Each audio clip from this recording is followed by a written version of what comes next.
Jūs nesate unikalūs. Šis sakinys gali skambėti žiauriai, bet tai yra matematinis faktas, kurį įrodo pati visatos prigimtis. Šiuo metu atstumu, kurį galima užrašyti tik kaip vienetą su Google'u 0, 10 laipsnių 29 metrų, egzistuoja kita Žemė. Nepanaši. Ne beveik tokia pati. Identiška. Ten gyvena jūsų dvynys, kuris šią akimirką skaito tuos pačius žodžius, kvėpuoja tuo pačiu ritmu, turi tas pačias mintis. Kiekvienas atomas jo kūne užima tą pačią poziciją kaip jūsų. Kiekvienas neuronas jo smegenyse šauna tuo pačiu momentu. Tai nėra fantastika. Tai nėra filosofinis eksperimentas. Tai yra neišvengiama begalinės visatos pasekmė. Jei erdvė neturi krašto, jei atomų kombinacijų skaičius yra baigtinis, o jis yra baigtinis lygus 10 laipsnių 118 galimų būsenų stebimoje visatoje, tada matematika tampa negailestinga, viskas, kas gali egzistuoti, privalo egzistuoti begalį kartų. Bet kaip tai įmanoma? Kaip gali būti du jūs? Kaip visata gali būti begalinė, jei mes matome tik ribotą jos dalį? Ir svarbiausia, jei egzistuoja begalė jūsų kopijų, kas iš jų tikrasis? Ši mintis verčia persvarstyti viską, ką manėme žinantys apie unikalumą, tapatybę ir pačią realybės prigimtį. Kiekvienas pasirinkimas, kurį darote šiandien, ar gerti kavą, ar arbatą, ar pasukti į kairę, ar į dešinę, jau buvo padarytas kitaip kitoje visatos dalyje. Atstumu 10 laipsnių 28 metrų egzistuoja planeta beveik identiška Žemei, kur jūs prieš 5 minutes priėmėte kitą sprendimą. Ten jūsų dvynys galbūt vis dar dirba tą darbą, kurį čia palikai prieš metus. Ten jūsų dvynys galbūt vis dar yra su žmogumi, su kuriuo čia išsiskyrėte. Begalinė visata nėra tik erdvės begalybė, tai visų galimų gyvenimų, visų galimų istorijų, visų galimų versijų jūsų pačių archyvas. Bet sustokime. Kaip mes žinome, kad visata iš tikrųjų yra begalinė? Ir jei ji tokia, kodėl mes nematome šių dvynių? Atsakymas slypi 3 fundamentaliose visatos savybėse – jos amžiuje, jos išsiplėtimo greityje ir šviesos ribotame greityje. Mes matome tik tai, ką šviesa spėjo pasiekti per 14 milijardų metų nuo didžiojo sprogimo. Tai vadinama stebima visata, sfera, kurios spindulys yra 46 milijardai šviesmečių. Bet kas yra už šios sferos ribos? Kosmologai vadina tai mūsų kosmologiniu horizontu ne todėl, kad ten nieko nėra, o todėl, kad šviesa iš ten dar nepasiekė mūsų. Arba niekada nepasiekė dėl erdvės plėtimosi greičio. Įsivaizduokite, kad stovite ant begalinio paplūdimio. Jūs matote tik tą smėlio ruožą, kurį apšviečia jūsų žibintuvėlis. Bet smėlis tęsiasi už tamsos ribos, kilometrais, tūkstančiais kilometrų, galbūt amžinai. Tas pats su visata. Mūsų teleskopai yra žibintuvėliai, apšviečiantys tik mažą kosmoso kampelį. Už šviesos kūgio begalybė, kurios niekada nepasieksime, nes erdvė tarp mūsų ir jos plečiasi greičiau nei šviesos greitis. Tai nėra prieštaravimas Einšteino teorijai, nieko negali judėti erdvėje greičiau už šviesą, bet pati erdvė gali plėstis bet kokiu greičiu. Tai tarsi bėgti ant kilimo, kuris juda priešinga kryptimi greičiau nei jūs. Ir štai čia prasideda stulbinanti matematika. Jei visata yra begalinė ir vienalytė, o visos mūsų observacijos rodo, kad ji tokia, tada bet kokia baigtinė atomų konfigūracija privalo kartotis. Kodėl? Nes galimų būdų išdėstyti atomus bet kokiame baigtinėme erdvės tūryje yra baigtinis skaičius. Paimkite kubą, kurio kraštinė lygi Hubblio spinduliui 46 milijardams šviesmečių. Šiame kube gali būti tik 10 laipsnių 118 skirtingų atomų išsidėstymų. Tai neįsivaizduojamai didelis skaičius, vienas su Google'u 0 po jo. Bet tai vis tiek baigtinis skaičius. Dabar įsivaizduokite, kad turite begalinę kortų kaladę, kurioje yra tik 52 skirtingi kortų tipai. Jei maišysite jas begalę kartų, neišvengiamai pradėsite gauti pasikartojančias kombinacijas. Pirmieji 100 milijardų išmaišymų bus unikalūs. Bet po tam tikro momento, matematiškai neišvengiamo momento, pradėsite matyti tas pačias sekas. Pirmiausia panašias. Paskui beveik identiškas. Galiausiai, absoliučiai vienodas. Tas pats principas galioja visatai. Jei ji begalinė, o atomų kombinacijos baigtinės, pasikartojimas nėra galimybė, tai būtinybė. Mokslininkai apskaičiavo, kad atstumas iki jūsų artimiausio kvantiško dvynio, žmogaus, kurio kiekvienas atomas yra identiškai išdėstytas, yra maždaug 10 laipsnių 29 metrų. Tai atstumas, kurį neįmanoma suvokti. Jei parašytumėte jį skaičiais, jums prireiktų daugiau popieriaus nei atomų stebimoje visatoje. Bet matematika yra aiški, jei visata tęsiasi be galo, šis atstumas egzistuoja ir ten yra jūs. Nepanašus į jūs. Jūs. Su ta pačia atmintimi, tais pačiais randais, ta pačia mintimi, kuri dabar kyla jūsų galvoje. O dar arčiau, atstumu tik 10 laipsnių 28 metrų, egzistuoja planetos, kur jūsų gyvenimas nukrypo šiek tiek kitaip. Ten jūs priėmėte kitą sprendimą pusryčiams. Ten jūs praleidote tą autobusą. Ten jūs pasakėte taip vietoj ne. Kiekviena galima jūsų gyvenimo trajektorija realizuota kažkur begalinėje erdvėje. Visata nėra viena istorija, ji yra begalė istorijų, vykstančių vienu metu. Ši idėja nėra nauja. Žmonija svajojo apie begalybę tūkstantmečius, bet tik dabar mes turime matematiką, kuri paverčia svajones teoremomis. Senovės graikų filosofas Anaksimandras, gyvenęs prieš 2600 metų, jau kalbėjo apie apeiron begalinę, neapibrėžtą substanciją, iš kurios gimsta visi pasauliai. Jis įsivaizdavo ne vieną kosmosą, o begalę pasaulių, gimusių ir mirštančių amžinoje cikle. Bet jam trūko įrankių tai įrodyti. Jis galėjo tik stebėti žvaigždes ir svarstyti. Praėjo 2000 metų. 16 amžiuje italų vienuolis Giordanas Bruno drąsiai pareiškė, kad visata yra begalinė ir pilna nesuskaičiuojamų pasaulių, panašių į mūsų. Už šias mintis jis buvo sudegintas ant laužo Romos gėlių aikštėje 1600 metais. Liepsnos rijo jo kūną, bet jo idėjos išgyveno. Bruno suprato kažką fundamentalaus, jei erdvė neturi centro, ji negali turėti ir krašto.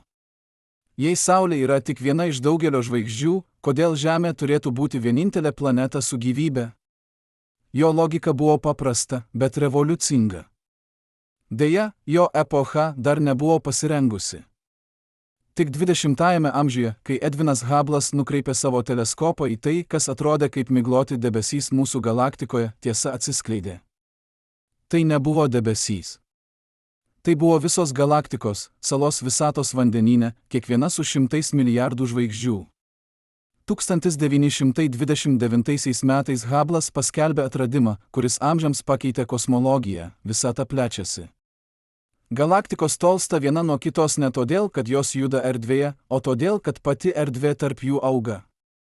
Įsivaizduokite, kad piešiate taškelius ant baliono paviršiaus, o paskui jį pripučiate. Taškeliai tolsta vienas nuo kito, nors nei vienas iš jų nejuda baliono paviršiumi. Erdvė tarp jų tiesiog didėja. Tas pats vyksta su galaktikomis. Ir štai čia kyla klausimas, kuris kankino kosmologus 80 mečius, jei visata plečiasi, ar ji turi kraštą? Ar yra vieta, kur erdvė tiesiog baigėsi? Albertas Einšteinas, sukūręs bendrąją reliatyvumo teoriją 1915 metais, pirmasis pateikė matematinius įrankius atsakyti į šį klausimą. Jo lygtis aprašė, kaip materija ir energija išlenkia erdvę ir laiką. Bet kai jis pritaikė savo lygtis visai visatai, gavo rezultatą, kuris jį pribloškė. Visata negali būti statinė. Ji turi arba plėstis, arba trauktis. Einšteinas to nenorėjo tikėti. Jis tikėjo amžiną, nekintančią visatą. Todėl jis į savo lygtis įvedė kosmologinę konstantą dirbtinę jėgą, kuri sustabdytų plėtimąsi. Vėliau jis tai pavadino didžiausia savo gyvenimo klaida. Nes Hubble'as įrodė, kad Einšteinas iš pradžių buvo teisus. Visata plečiasi. O jei ji plečiasi, ji turėjo pradžią, momentą, kai visa erdvė, visas laikas, visa energija buvo suglaudinta į begalinio tankio tašką. Mes vadiname tai didžiuoju sprogimu. Bet čia slypi subtilus niuansas, kurį dažnai supranta klaidingai. Didysis sprogimas nebuvo sprogimas erdvėje. Tai buvo pačios erdvės sprogimas. Nebuvo vietos, kur tai įvyko. Nebuvo prieš. Laikas prasidėjo kartu su erdve. Ir štai čia prasideda tikroji mįslė. Jei visata gimė prieš 14 milijardų metų ir plečiasi šviesos greičiu, ar tai reiškia, kad ji yra baigtinė? Nebūtinai. Įsivaizduokite skruzdėlę, vaikštančią ant sferos paviršiaus. Ji gali vaikščioti amžinai ir niekada nepasiekti krašto, nors sferos paviršius yra baigtinis. Bet dabar įsivaizduokite skruzdėlę ant begalinio plokščio paviršiaus. Ji taip pat niekada nepasiekia krašto, bet šįkart todėl, kad krašto tiesiog nėra. Kuri geometrija aprašo mūsų visatą? Atsakymas priklauso nuo vieno skaičiaus – visatos kreivumo. Jei erdvė yra teigiamo kreivumo, ji yra kaip sferos paviršius, baigtinė, bet be kraštų. Jei neigiamo kreivumo, kaip balno formos paviršius, ji gali būti begalinė. Jei kreivumas lygus nuliui, erdvė yra plokščia ir begalinė. Per pastaruosius 2 dešimtmečius kosmologai matavo šį kreivumą su neįtikėtinu tikslumu, naudodami kosminės mikrobangų foninio spinduliavimo žemėlapius. Rezultatas? Visata yra plokščia su tikslumu iki 0,1%. Plokščia erdvė reiškia begalinę erdvę. Bet kaip tai įmanoma? Kaip kažkas, kas turėjo pradžią, gali būti begalinis? Atsakymas slypi skirtume tarp stebimos visatos ir visos visatos. Stebima visata – tai sfera, kurios spindulys lygus atstumui, kurį šviesa nukeliavo per 14 milijardų metų. Bet už šios sferos ribos erdvė tęsiasi. Kiek toli? Galbūt amžinai. Didysis sprogimas nebuvo sprogimas į tuščią erdvę, tai buvo viso begalinio lauko vienu metu prasidėjęs plėtimasis. Kiekvienas taškas erdvėje yra centras savo stebimos visatos. Kiekvienas stebėtojas mato save kosmoso viduryje, apsuptą 46 milijardų šviesmečių spindulio sferos. Įsivaizduokite begalinį vandenyną, kuris staiga ima virsti ledu vienu metu visur. Kiekviena vandens molekulė mato ledo frontą, plintantį nuo jos tam tikrų greičių. Bet nėra vieno centro, iš kurio ledas plinta. Kiekvienas taškas yra centras savo perspektyvoje. Tas pats su visata. Didysis sprogimas įvyko visur vienu metu. Kiekvienas galaktikos taškas yra lygiai toks pat centras kaip ir mes. Dabar grįžkime prie pagrindinės idėjos. Jei visata yra begalinė ir vienalytė, jūsų dvyniai egzistuoja. Bet kodėl mes jų nematome? Kodėl teleskopai neaptinka identiškų galaktikų? Atsakymas yra tas pats, kodėl nematome krašto visatos, šviesos greitis yra baigtinis, o erdvė plečiasi. Atstumas iki jūsų artimiausio dvynio yra 10 laipsnių 29 metrų. Tai 1,0 metrų. Šviesa, judanti 300 000 km per sekundę, užtruktų neįsivaizduojamai ilgai pasiekti tą atstumą. Bet dar blogiau, erdvė tarp mūsų ir tos vietos plečiasi greičiau nei šviesos greitis. Tai reiškia, kad šviesa iš tos vietos niekada mus nepasiekė. Ir niekada nepasiekė. Tie regionai yra už mūsų kosmologinio horizonto, amžinai atskirti nuo mūsų ne fizinę barjerą, o pačios erdvės geometriją. Tai tarsi bandyti pasiekti horizontą, kad ir kaip greitai bėgtumėte, jis visada lieka tuo pačiu atstumu. Tik šiuo atveju horizontas nėra iliuzija. Jis yra tikra riba tam, ką galime stebėti. Bet matematika nepriklausomai nuo to, ką galime pamatyti. Jei visata yra begalinė, pasikartojimas yra neišvengiamas. Galite to nematyti, bet negalite to paneigti. Tai kaip žinoti, kad egzistuoja skaičiai didesni nei bet kuris, kurį galite įsivaizduoti. Negalite jų pamatyti, bet žinote, kad jie egzistuoja, nes matematika to reikalauja. Įsivaizduokite, kad rašote visus įmanomus 10 simbolių skaičius. Yra tik 10 milijardų tokių kombinacijų, nuo 0,00000000000 iki 99999999999. Jei turite begalinę popieriaus ritinę ir rašote atsitiktinius 10 skaitmenų skaičius, neišvengiamai pradėsite kartoti. Pirmasis milijardas bus unikalus. Antrasis milijardas pradės turėti pasikartojimų. Po 10 milijardų bandymų kiekvienas naujas skaičius bus kopija. Tas pats principas galioja atomams visatoje. Žmogaus kūną sudaro maždaug 7,27 atomų, 7 oktilionai. Kiekvienas atomas gali būti vienas iš maždaug 100 skirtingų elementų. Kiekvienas atomas gali užimti vieną iš begalės pozicijų erdvėje. Bet jei apribojate erdvę iki baigtinio tūrio, pavyzdžiui, kubo, kurio kraštinė lygi Hubblio spinduliui, galimų atomų išsidėstymų skaičius tampa baigtinis. Labai didelis, bet baigtinis. Mokslininkai apskaičiavo, kad šis skaičius yra maždaug 10 laipsnių 118. Dabar įsivaizduokite, kad visata yra begalinė. Tai reiškia, kad egzistuoja begalė tokių Hubblio tūrio kubų. Jei kiekviename kube yra tik 10 laipsnių 118 galimų konfigūracijų, o kubų yra begalė, tada pasikartojimas yra matematiškai neišvengiamas. Pirmieji 10 laipsnių 118 kubų bus unikalus. Bet po to kopijos. Begalė kopijų. Ir štai čia tampa tikrai keista. Jūsų artimiausias kvantinis dvynys, žmogus, kurio kiekvienas atomas yra identiškai išdėstytas, yra atstumu 10 laipsnių 29 metrų. Bet yra ir kiti dvyniai.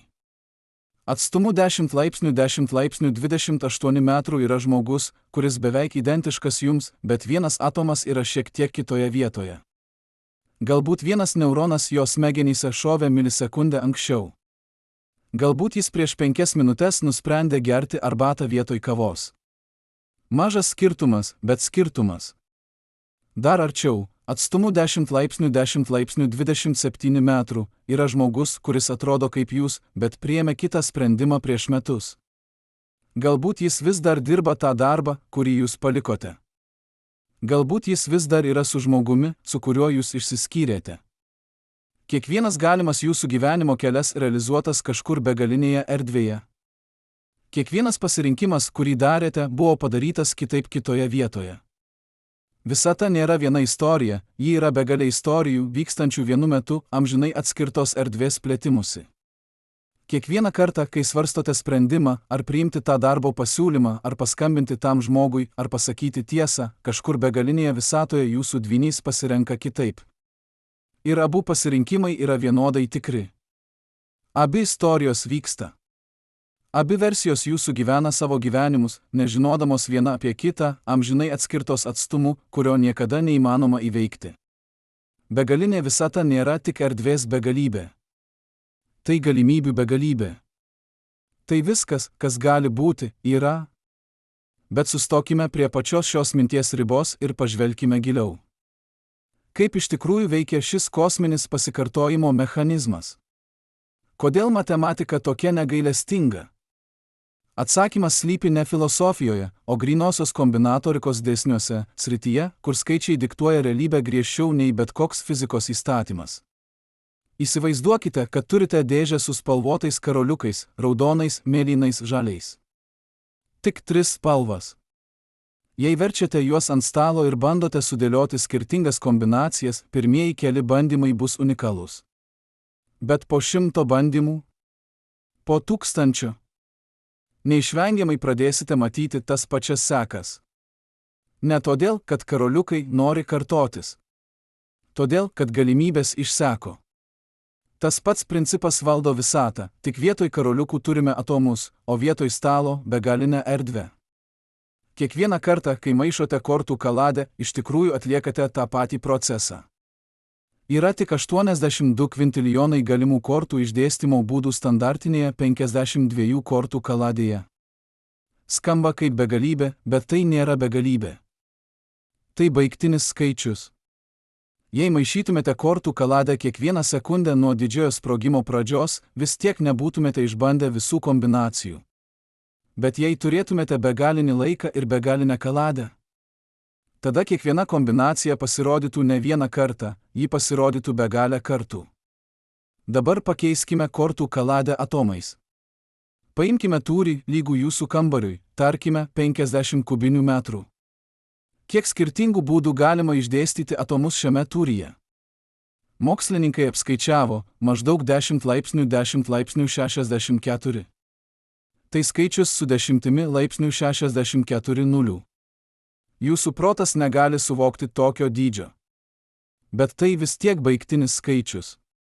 O dabar įsivaizduokite, kad visata yra begalinė. Tai reiškia begalę tokių kambarių. Begalę galimybių išdėstyti atomus. Ir štai čia matematika tampa negailestinga, jei turite begalę bandymų su baigtinėmis galimybėmis, kiekviena galimybė realizuojama begalę kartų. Tai tarsi mesti monetą amžinai. Pirmieji 10 metimų gali būti visi skirtingi – herbas, skaičius, herbas, herbas, skaičius. Bet po milijono metimų? Kiekviena įmanoma 10 metimų seka jau pasirodė tūkstančius kartų. Po begalybės metimų? Kiekviena seka pasirodė begalę kartų. Nėra būdo to išvengti. Tai netikimybė, tai matematinė būtinybė. Ir tas pats principas galioja jūsų atomams. Jei visata yra begalinė, jūsų atomų išdėstymas, tas konkretus būdas, kurio 7 oktilijonai dalelių sudaro jūs, privalo pasikartoti. Ne galbūt. Privalo. Bet štai kas dar keisčiau, ne tik jūsų kūnas kartojasi. Kartojasi visa jūsų aplinka. Kodėl? Nes jūsų kūnas nėra izoliuotas nuo pasaulio. Kiekvienas atomas jūsų plaučiuose anksčiau buvo ore. Kiekvienas atomas jūsų kauluose anksčiau buvo žemėje.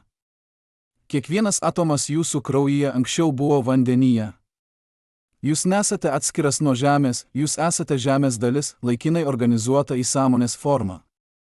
Todėl, kad egzistuotų jūsų dvynys, turi egzistuoti ir žemės dvynys. Ir saulės dvynys. Ir visos saulės sistemos dvynys.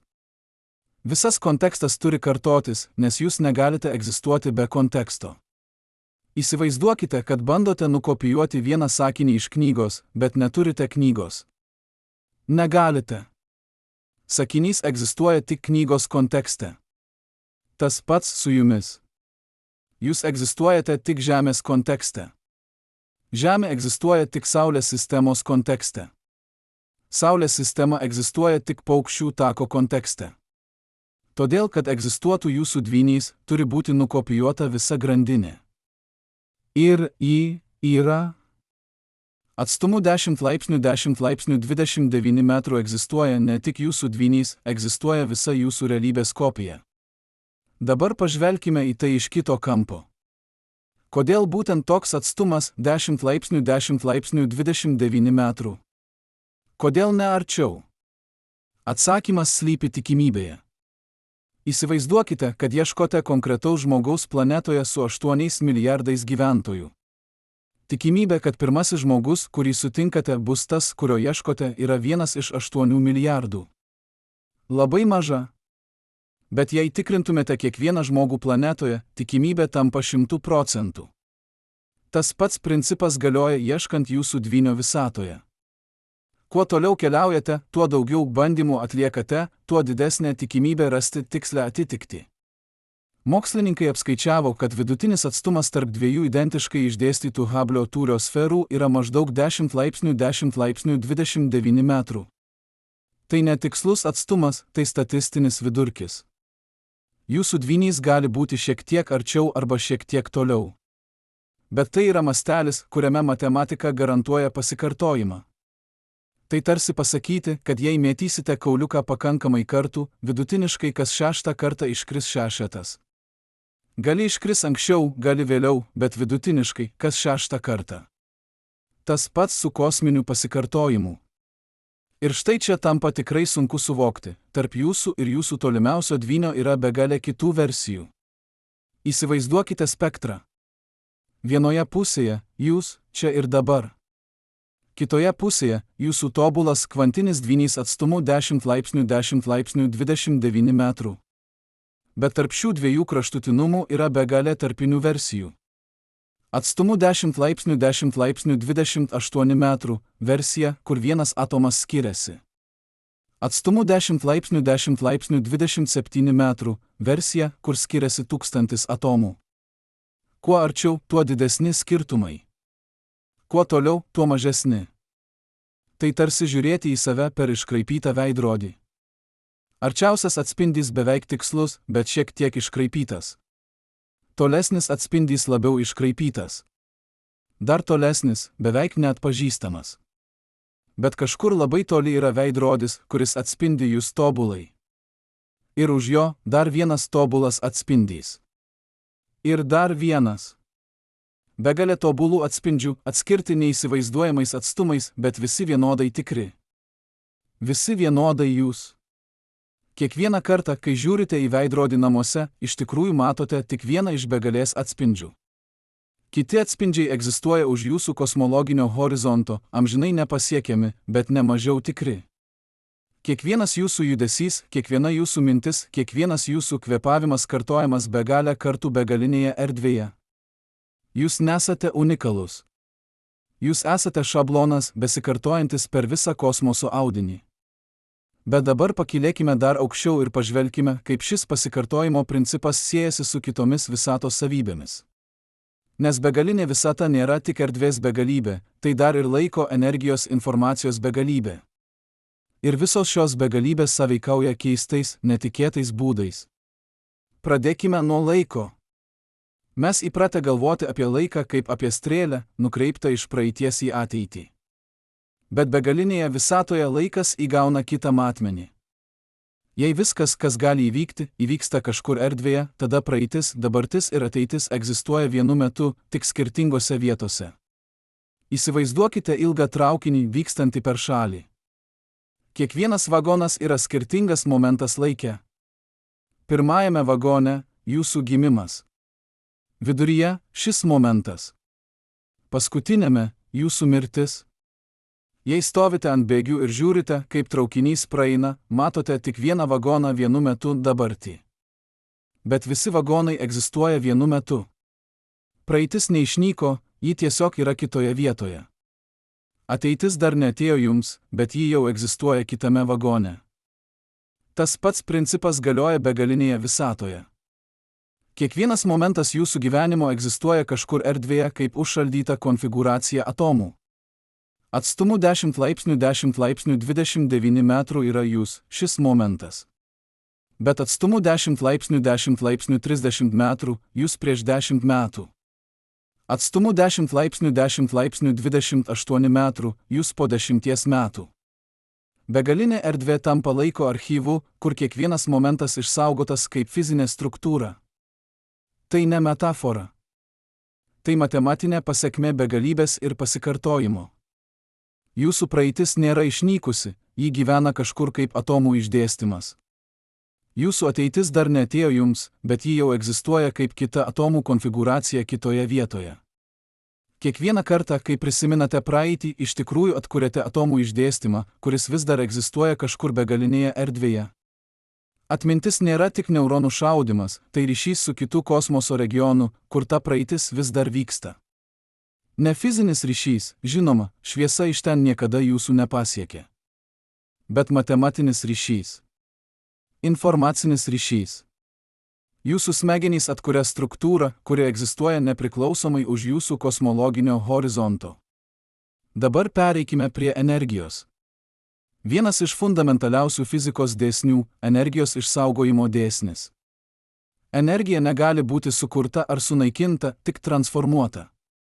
Bet kas nutinka šiam dėsniui begalinėje visatoje? Jei visata yra begalinė, ar tai reiškia, kad bendra energijos suma yra begalinė? Atsakymas yra subtilus. Energijos išsaugojimo dėsnis galioja lokaliai, bet kokiame baigtinėme erdvės regione energija išsaugoma. Bet globaliai, visoje begalinėje visatoje. Klausimas netenka prasmės. Negalite sudėti begalybę su begalybė ir gauti prasmingą atsakymą. Įsivaizduokite, kad bandote suskaičiuoti visus sveikuosius skaičius – 1, 2, 3, 4 ir taip toliau iki begalybės. Kiek jų iš viso? Begalybė.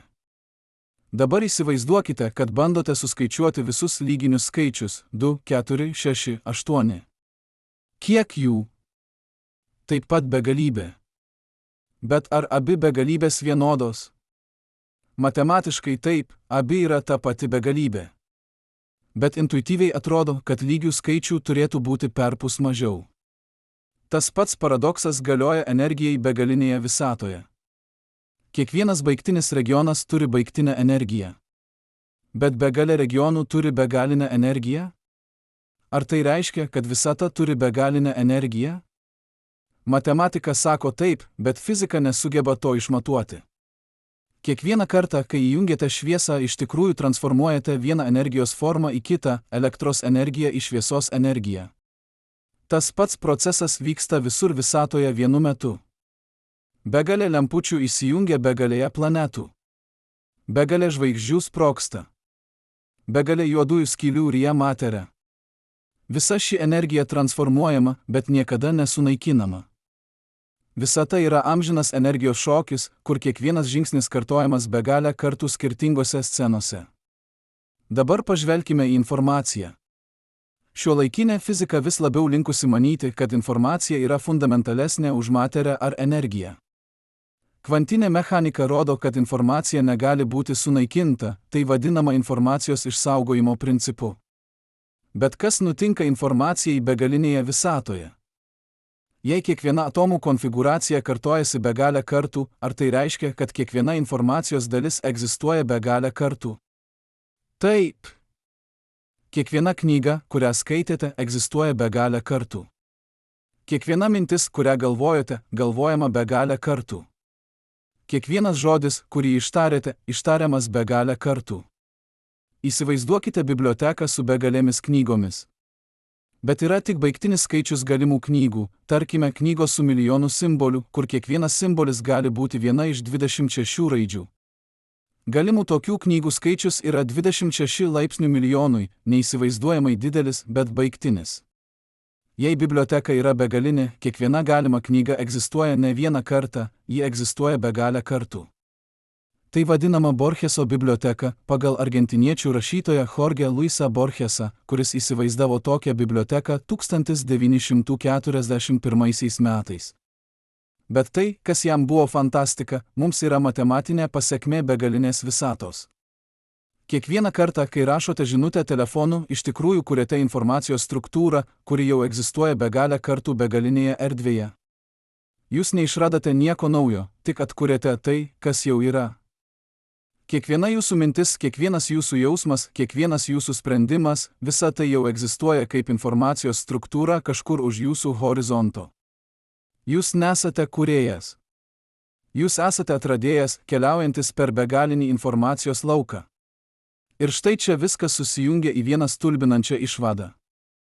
Begalinė visata reiškia, kad erdvė, laikas, energija ir informacija yra ne atskiri dalykai, o vieno audinio aspektai.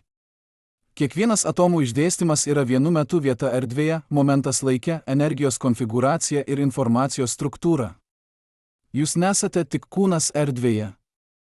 Jūs esate momentas laike, energijos srautas ir informacijos mazgas. Ir visa tai kartojasi begalę kartų, kiekvienoje begalinės visatos vietoje. Įsivaizduokite vandens bangą vandenyne. Banga nėra atskira nuo vandens, ji yra vandens judėjimo forma.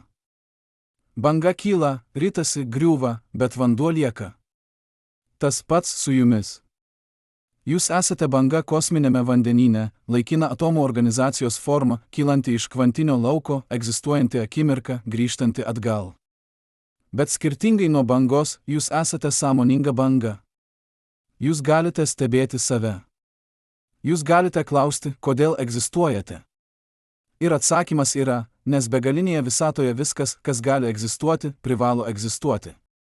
Jūs nesate atsitiktinumas. Jūs esate būtinybė. Kiekvieną kartą, kai jaučiate vienišumą, prisiminkite, jūs nesate vieni. Begalė jūsų versijų jaučia tą patį jausmą tą pačią akimirką begalinėje erdvėje. Kiekvieną kartą, kai jaučiate džiaugsmą, begalė jūsų versijų šypsosi kartu su jumis. Kiekvieną kartą, kai kenčiate, begalė jūsų versijų kenčia kartu. Jūs nesate izoliuota sala. Jūs esate begalinio archipelago dalis, kur kiekviena sala yra jūs, bet kiekviena yra amžinai atskirta nuo kitų erdvės plėtimusi. Visata nėra viena istorija, ji yra begalė istorijų ir visos jos yra jūsų istorijos. Bet sustokime prie pačios sąmonės ribos ir užduokime klausimą, kuris verčia viską persvarstyti. Jei egzistuoja begalė jūsų kopijų, kas iš jų yra tikrasis jūs? Įsivaizduokite, kad stovite prieš begalę veidrodžių ir kiekvienas atspindys yra ne tik vizualus, kiekvienas atspindys kvėpuoja, galvoja, jaučia. Kiekvienas atspindys tiki, kad jis yra originalas, o visi kiti – kopijos. Bet kas nustato, kuris yra originalas? Atstumas? Laikas? Sąmonės tęstinumas? Matematika duoda stulbinantį atsakymą – nėra originalo. Visi atspindžiai yra vienodai tikri, vienodai originalūs, vienodai jūs. Tai ne filosofinis žaidimas, tai tiesioginė begalinės visatos pasekmė. Kiekvienas jūsų dvynys turi tą pačią atmintį, tuos pačius jausmus, tą pačią įsitikinimą, kad jis yra vienintelis tikrasis. Ir visi jie teisūs. Arba visi klysta. Skirtumas nebeturi prasmės. Dabar pažvelkime, kaip ši idėja keičia patį tapatybės supratimą. Mes įpratę galvoti apie save kaip apie unikalų individą, vienintelį tokį visoje visatoje. Bet begalinė visata šį įsitikinimą sutrupina. Jūsų tapatybė nėra unikali savybė, tai šablonas besikartojantis per visą kosmoso audinį. Tarsi melodija, kuri grojama begalėje orkestro salių vienu metu. Kiekvienas atlikimas skamba šiek tiek kitaip dėl akustikos, bet melodija lieka ta pati. Jūs esate ta melodija, ne konkretus jos atlikimas. Kiekvieną kartą, kai sakote aš, iš tikrųjų nurodote į vieną iš begalės tapatybės atvejų. Jūsų aš nėra unikalus dalykas, tai viena iš begalės kopijų, paskirstytų per neįsivaizduojamus atstumus. Ir štai kas keista, visos šios kopijos evoliucionuoja nepriklausomai. Šią akimirką visos jos yra identiška, bet po sekundės jau ne. Viena kopija nusprendžia tęsti skaityti. Kita nusprendžia sustoti. Trečia užmiega. Ketvirtoji miršta autoavarijoje. Begalė trajektorijų išsišakoja iš šio momento ir visos jos vienodai tikros. Tai tarsi žiūrėti į medį, kurio kamieną sudaro šis momentas, o šakos – visos galimos ateities. Bet skirtingai nuo įprasto medžio, šis medis neturi viršūnės. Kiekviena šaka vėl šakojasi ir vėl, begalę kartų. Ir kiekviena galutinė šakelė yra tikra versija jūsų, gyvenanti savo gyvenimą kažkur begalinėje erdvėje. Jūs nesate medis, jūs esate viena šakelė, nežinanti apie kitas, bet ne mažiau tikra nei jos. Dabar pakilėkime dar aukščiau ir pažvelkime, kaip šis principas veikia ne tik individualiam lygmenyje, bet ir kolektyviniam. Jei kiekvienas žmogus turi begalę dvynių, tai reiškia, kad visa žmonija turi begalę kopijų. Atstumu 10 laipsnių 29 metrų egzistuoja ne tik jūsų dvynys, egzistuoja visa žmonijos kopija. Kiekvienas žmogus, kuris kada nors gyveno Žemėje, turi savo dvynį ten. Aleksandras Didysis vėl užkariauja Persiją. Leonardas da Vinčis vėl piešia Moną Lizą. Jūsų prosenelis vėl gyvena savo gyvenimą, nežinodamas, kad yra kopija. Bet ne tik istorija kartojasi ir ateitis. Atstumu 10 laipsnių 30 metrų žmonija jau išsprendė klimato krizę. Arba išnyko. Arba kolonizavo kitas planetas. Arba vis dar kovoja su tomis pačiomis problemomis. Visos galimos žmonijos ateities egzistuoja vienu metu kaip skirtingos atomų konfigūracijos skirtingose vietose. Istorija nėra linija, ji yra medis su begalėmis šakomis ir visos šakos yra vienodai tikros. Kiekvieną kartą, kai renkate vyriausybę, tą patį daro jūsų dvynys kitoje vietoje, bet balsuoja kitaip. Kiekvieną kartą, kai visuomenė priima sprendimą, begalė visuomenių priima skirtingus sprendimus. Ir visos šios visuomenės gyvena savo pasekmes, mokosi savo pamokų, kuria savo istorijas. Begalinė visata yra ne tik individualių gyvenimų archyvas, tai civilizacijų, kultūrų, istorijų archyvas. Viskas, kas gali nutikti žmonijai, nutinka kažkur. Dabar pereikime prie dar gilesnio klausimo, jei viskas kartojasi, ar egzistuoja laisvė?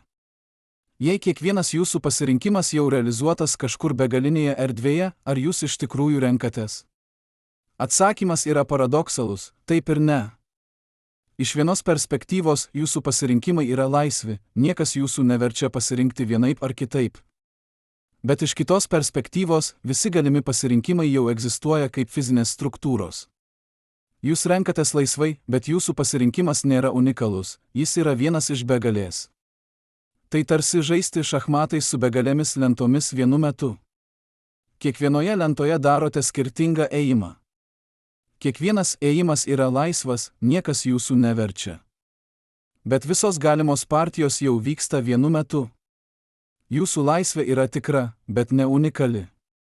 Jūs renkatės, bet jūsų pasirinkimas yra vienas iš begalės pasirinkimų, kuriuos daro jūsų dvyniai.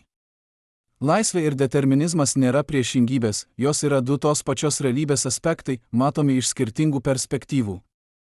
Kiekvieną kartą, kai svarstote sprendimą, ar priimti tą pasiūlymą, ar pasakyti tiesą, ar atleisti tam žmogui, prisiminkite, kažkur jūsų dvynys jau pasirinko kitaip. Ir abu pasirinkimai yra vienodai tikri.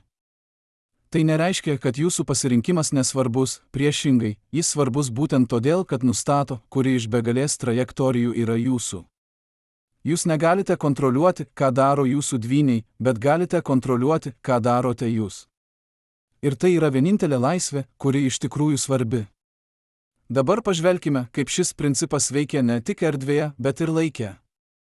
Mes kalbėjome apie tai, kad kiekvienas momentas jūsų gyvenimo egzistuoja kažkur kaip užšaldyta atomų konfigūracija.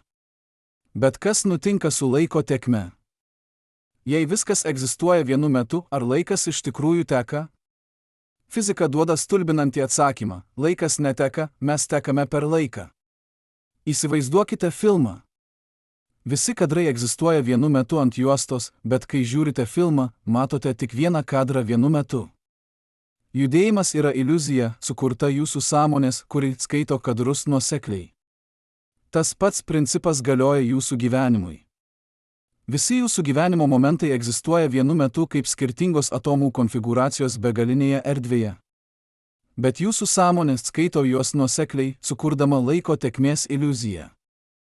Jūs nejudite per laiką, jūsų sąmonė šoka nuo vienos atomų konfigūracijos prie kitos, ir kiekvienas šuolis jaučiamas kaip akimirka.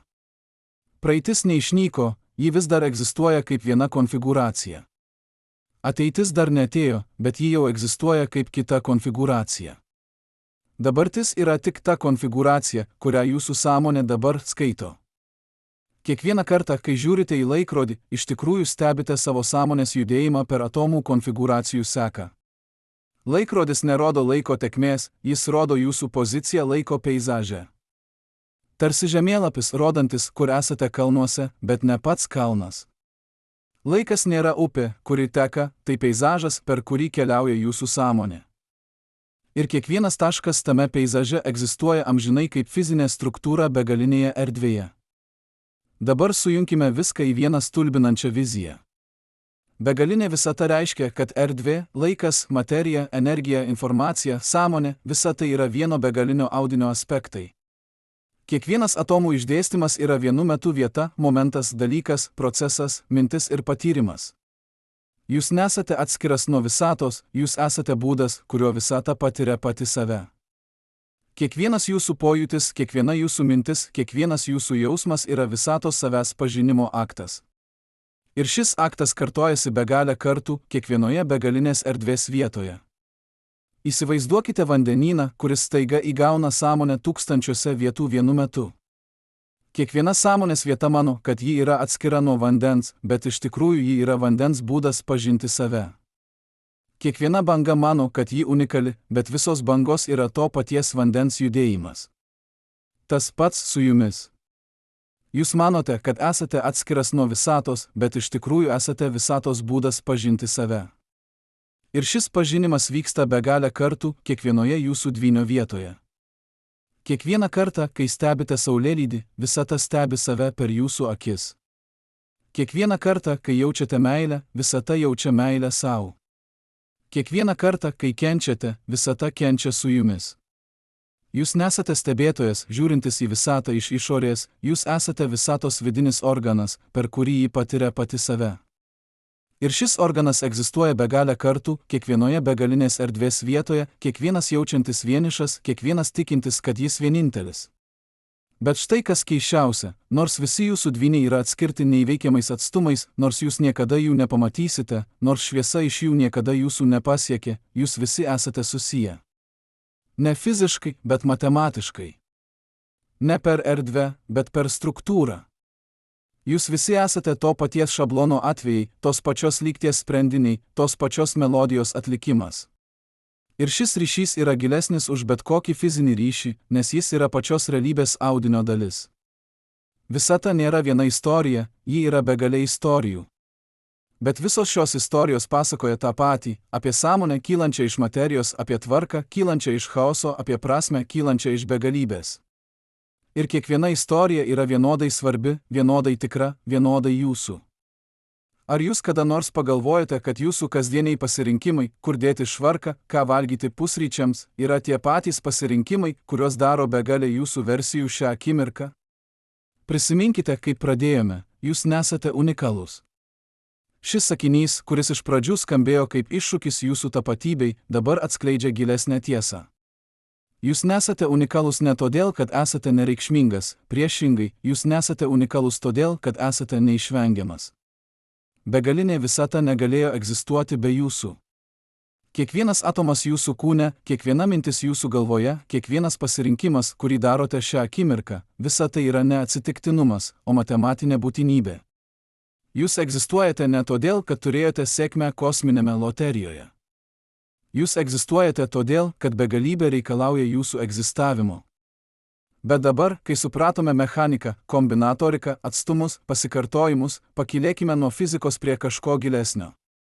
Nes šis atradimas kalba ne tik apie atomus ir erdvę. Jis kalba apie pačią egzistavimo prigimtį, apie tai, ką reiškia būti, apie slaptą ryšį tarp begalybės ir prasmės.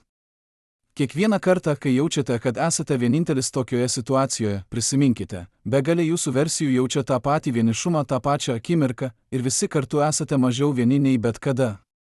Įsivaizduokite, kad stovite ant kalno viršūnės ir žiūrite į begalinį peizažą.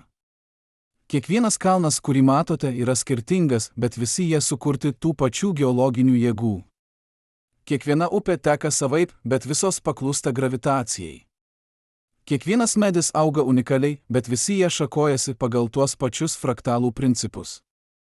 Dabar suprantate, jūs esate vienas iš tų kalnų, viena iš tų upių, vienas iš tų medžių. Unikalus savo detalėse, bet ne savo egzistavimo principu. Ir šis principas ne apribojimas, o išlaisvinimas. Nes jei jūs esate neišvengiamas, tai reiškia, kad jūsų gyvenimas turi prasmę, kuri pranoksta jūsų individualius pasirinkimus. Jūs nesate atsitiktinis atomų susibūrimas, kuris netrukus išsisklaidys. Jūs esate šablonas, įrašytas į pačią realybės struktūrą. Šablonas, kuris kartojasi begalę kartų, bet kiekvienas kartas yra vienodai tikras, vienodai svarbus, vienodai gyvas. Kiekvienas jūsų kvėpavimas yra ne tik oro judėjimas, tai visatos būdas pasakyti taip egzistavimui. Ir šis taip aidi per begalinę erdvę, kartojamas begalę kartų, bet niekada neprarandantis savo galios. Bet kas nutinka su klausimu, kuris kankino filosofus tūkstantmečius, kodėl egzistuoja kažkas, o ne niekas? Begalinė visata duoda stulbinantį atsakymą, nes niekas yra neįmanoma. Jei erdvė yra begalinė, ji negali būti tuščia, tuštuma yra tik viena iš begalės galimų būsenų ir ji neišvengiamai užpildoma. Jei laikas yra begalinis, jis negali būti be įvykių, įvykių nebuvimas yra tik viena akimirka begalinėje sekoje. Egzistavimas nėra mįslė, kurią reikia išspręsti, tai vienintelė galimybė, kurią leidžia matematika. Įsivaizduokite, kad bandote sukurti absoliučią tuštumą. Pašalinate visą materiją, bet lieka erdvė. Pašalinate erdvę, bet lieka galimybė erdvei egzistuoti. Pašalinate galimybę, bet lieka matematinė struktūra, kuri apibrėžia, kas yra galimybė. Negalite pasiekti absoliutaus nieko, nes pats nieko savoka reikalauja kažko, kas galėtų būti nieko. Egzistavimas yra ne stebuklas, tai tautologija. Realybė egzistuoja todėl, kad neegzistavimas yra prieštaravimas. Ir štai čia prasideda tikroji filosofinė kelionė. Jei egzistavimas yra neišvengiamas, jei jūs esate neišvengiami, tai kas yra jūsų tikslas? Kodėl visata sukūrė sąmonę? Kodėl atomai organizavosi į smegenis, kurios gali klausti kodėl? Atsakymas gali būti paprastas ir gilus vienu metu, galbūt sąmonė yra būdas, kuriuo begalybė pažįsta pati save. Galbūt visata negali tiesiog egzistuoti, ji turi būti patiriama. Ir jūs esate tas patyrimas. Kiekvieną kartą, kai stebite žvaigždėtą dangų, visata žiūri į save per jūsų akis. Kiekvieną kartą, kai stebite, kaip jūsų vaikas miega, visata patiria švelnumą savo. Kiekvieną kartą, kai svarstote šiuos klausimus, visata klausia savęs apie save. Jūs nesate atsitiktinis stebėtojas, įmestas į abejingą kosmosą. Jūs esate kosmoso vidinis organas, per kurį jis tampa sąmoningas. Ir šis organas egzistuoja begalę kartų, kiekvienas jaučiantis vienišas, kiekvienas ieškantis prasmės, kiekvienas atrandantis, kad pati paieška yra prasmė. Bet jei taip, tai kas yra mirtis? Jei jūsų atomai išsisklaidys, bet šablonas egzistuoja amžinai kitose vietose, ar jūs iš tikrųjų mirštate? Fizika duoda paradoksalų atsakymą: jūs vienu metu ir mirštate, ir nemirštate. Ši jūsų versija, šis konkretus atomų išdėstymas, nustos egzistuoti. Bet šablonas, kuris jūs apibrėžia, tęsis begalę kartų kitose vietose. Jūsų dvyniai gyvens toliau, nežinodami apie jūsų mirtį, kaip jūs nežinote apie jų gyvenimus. Tai tarsi banga, griūvanti į krantą. Ši konkreti banga išnyksta, bet vanduo lieka. Ir kitos bangos kyla, kiekviena manydama, kad ji unikali, kiekviena nežinodama, kad yra to paties vandens judėjimas. Jūsų mirtis yra tikra šiai bangai, bet ne vandenui. Jūsų gyvenimas yra laikinas šiai versijai, bet ne šablonui. Ir šablonas, tai, kas jūs daro jumis, egzistuoja amžinai begalinėje erdvėje. Ar tai reiškia, kad jūsų gyvenimas nesvarbus? Priešingai. Būtent todėl, kad egzistuoja begalė versijų, kiekviena versija tampa begaliai vertinga. Jūs negalite gyventi kitų versijų gyvenimų. Jūs galite gyventi tik šį gyvenimą, šią akimirką, šį pasirinkimą. Ir šis pasirinkimas, nors jis kartojamas begalę kartų kitose vietose, yra unikalus jums. Jūsų laisvė nėra iliuzija, ji yra vienintelis dalykas, kuris iš tikrųjų priklauso jums. Kiekvieną kartą, kai svarstote, ar verta stengtis, ar verta mylėti, ar verta tikėti, prisiminkite, šis klausimas yra pats atsakymas. Tai, kad galite klausti, reiškia, kad esate gyvas. Tai, kad galite rinktis, reiškia, kad esate laisvas. Tai, kad galite mylėti, reiškia, kad esate susietas su kažkuo didesniu už save.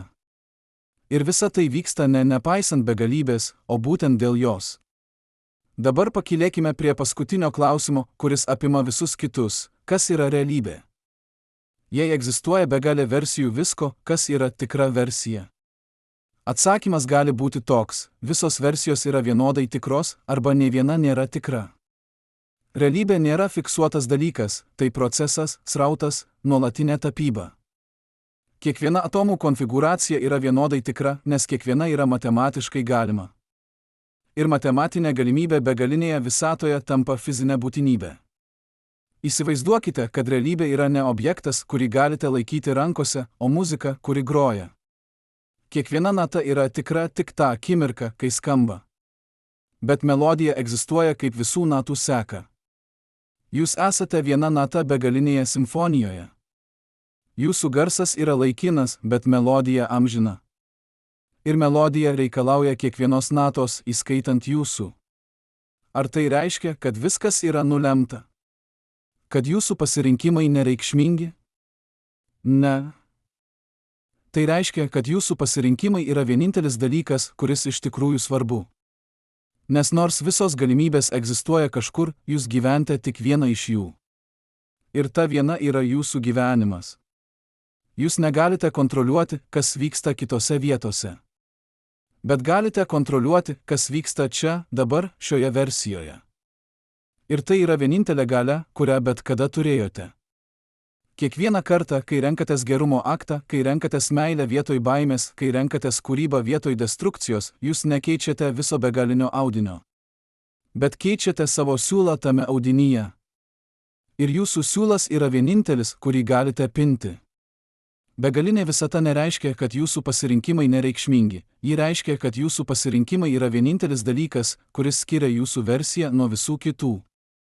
Ir štai čia pasiekėme giliausią paradoksą, jūs esate vienu metu begaliai maži ir begaliai svarbus. Maži, nes esate tik vienas iš begalės atomų išdėstymų begalinėje erdvėje. Svarbus, nes esate vienintelis, kuris gali gyventi jūsų gyvenimą. Niekas kitas negali priimti jūsų sprendimų.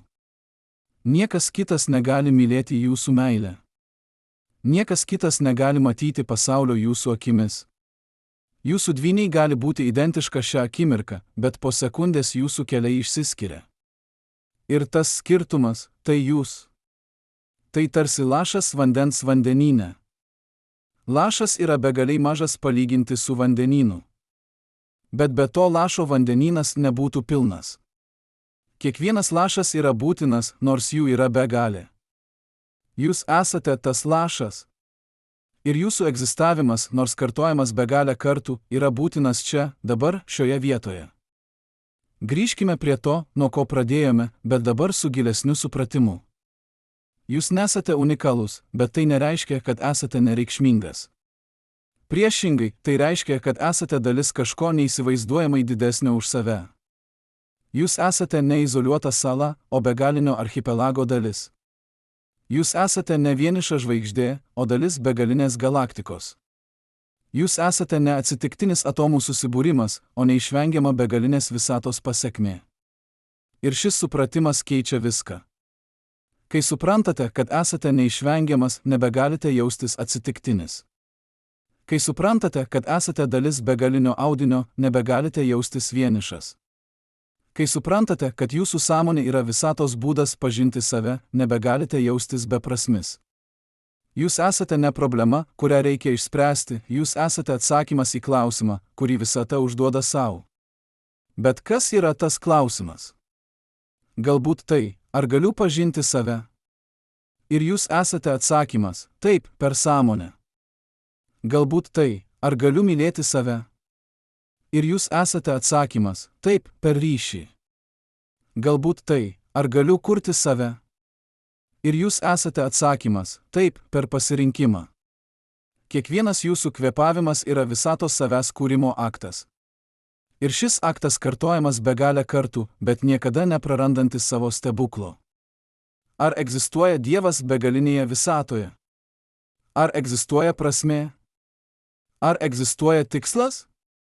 Šie klausimai galbūt klaidingai suformuluoti.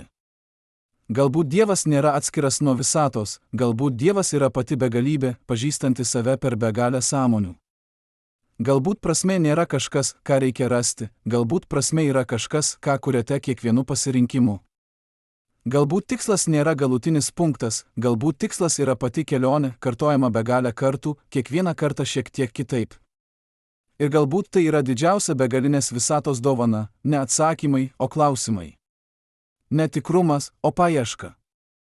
Ne užbaigimas, o tęstinumas.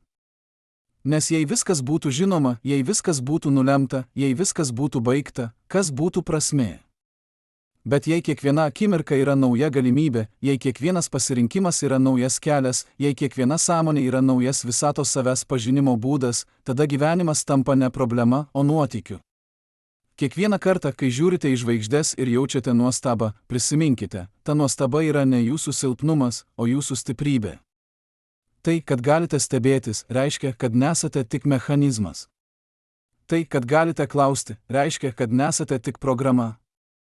Tai, kad galite ieškoti prasmės, reiškia, kad prasmė yra įmanoma. Ir ta galimybė ne iliuzija, o pačios realybės savybė. Begalinė visata nėra šalta, abejinga erdvė, pilna beprasmių atomų pasikartojimų. Ji yra gyvas, kvėpuojantis, sąmoningas organizmas, pažįstantis save per begalę akių, mylintis save per begalę širdžių, kuriančias save per begalę rankų. Ir jūs esate viena iš tų akių, viena iš tų širdžių, viena iš tų rankų. Ne vienintelė, bet ne mažiau svarbi dėl to ir štai čia pasiekėme kelionės pabaigą, kuri iš tikrųjų yra pradžia. Nes dabar, kai suprantate savo vietą begalinėje visatoje, kas keičiasi? Ar atomai jūsų kūne išsidėsto kitaip? Ne. Ar fizikos dėsniai tampa kitokie? Ne. Bet kažkas keičiasi jūsų santykis su realybe. Jūs nebegalite žiūrėti į save kaip į atskirą, izoliuotą atsitiktinį. Jūs pradedate matyti save kaip dalį, ryšį, būtinybę. Ir šis pokytis, nors jis vyksta tik jūsų sąmonėje, yra tikras. Nes sąmonė nėra mažiau tikra už atomus. Prasmė nėra mažiau tikra už materę. Meilė nėra mažiau tikra už gravitaciją. Visa tai yra realybės aspektai ir visi jie vienodai svarbus. Begalinė visata juos visus talpina, ir atomus, ir prasmę, ir meilę, ir jūs. Taigi, kas jūs esate? Jūs esate atomų išdėstymas, kartojamas begalę kartų. Jūs esate sąmonė, pažįstanti save. Jūs esate pasirinkimas, kuriančias realybę. Jūs esate klausimas, ieškantis atsakymų. Jūs esate atsakymas, keliantis naujus klausimus. Jūs esate banga vandenyne, lašas lietuje, žvaigždė danguje. Jūs esate visata, žiūrinti į save. Ir šis žvilgsnis ne atsitiktinumas, o stebuklas. Visata nėra viena istorija, ji yra begalė istorijų. Ir kiekviena istorija yra svarbi. Kiekviena istorija yra tikra. Kiekviena istorija yra jūsų. Nes galiausiai nėra jų ir mūsų, yra tik viena begalinė sąmonė, patirianti save per begalę formų. Ir jūs esate viena iš tų formų, unikali savo patirtimi, bet ne savo esme. Kiekvieną rytą, kai atsibundate ir žiūrite į veidrodį, žinokite, tas veidas yra vienas iš begalės veidų, bet vienintelis, kurį galite gyventi. Kiekvieną vakarą, kai užmerkiate akis, žinokite, tos akys yra vienos iš begalės akių, bet vienintelės, per kurias galite matyti. Kiekvieną akimirką, kai renkatės, žinokite, tas pasirinkimas yra vienas iš begalės pasirinkimų, bet vienintelis, kuris daro jūs jumis. Ir galbūt tai yra gražiausia begalinės visatos paslaptis, ne tai, kad esate vienas iš daugelio, o tai, kad daugelis yra vienas. Ne tai, kad esate mažas, o tai, kad mažumas talpina begalybę. Ne tai, kad esate laikinas, o tai, kad laikinumas yra amžinybės forma. Jūs esate paradoksas, baigtinis ir begalinis, laikinas ir amžinas, vienas ir visi. Ir šiame paradokse slypi ne prieštaravimas, o tiesa. Tiesa, kuri negali būti pasakyta žodžiais, bet gali būti patirta kiekviena akimirka. Tiesa, kuri negali būti įrodyta matematika, bet gali būti pajusta kiekvienu kvėpavimu. Tiesa, kuri negali būti suprantama protu, bet gali būti žinoma širdimi. Visata nėra mįslė, kurią reikia išspręsti. Ji yra slėpinys, kurį reikia gyventi.